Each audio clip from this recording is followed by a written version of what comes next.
Lesti Kejora dicibir gegara pamer foto mesra bareng Rizky Bilar. Pedangdut Lesti Kejora banjir hujatan saat memamerkan foto mesra dengan suaminya, Rizky Bilar imbas kasus KDRT. Kehidupan rumah tangga Lesti Kejora dan Rizky Bilar masih terus menjadi perbincangan publik setelah terjerat kasus KDRT. Sejak Rizky Bilar tega melakukan KDRT pada Lesti Kejora, pasangan suami istri ini tak pernah habis jadi buah bibir netizen. Hujatan demi hujatan juga berdatangan kepada mereka atas sikap Lesti Kejora yang memutuskan untuk mencabut laporan kepolisian terhadap Rizky Bilar. Bukan hanya hujatan yang berdatangan, isu miring pun terus menimpa biduk rumah tangga Lesti Kejora dan Rizky Bilar. Mulai dari isu bangkrut hingga numpang hidup pun dialami oleh pasangan tersebut. Terbaru, Lesti Kejora panen hujatan netizen saat berfoto mesra dengan suaminya, Rizky Bilar.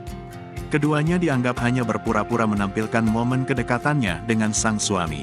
Sambil memeluk Bilar dari belakang, Lesti mengenakan setelan pakaian berwarna merah yang dipadukan dengan hijab dan kacamata berwarna hitam. Mereka berpose di tengah di antara Sania Indriani, Al-Hafi, Margin Wihiram, dan Ali Syakib. Pasalnya ternyata mereka diketahui menghabiskan waktu liburan bersama di Bali. Bali 2022, tulis Margin di Instagram. Dikutip Selasa, tanggal 27 Desember tahun 2022.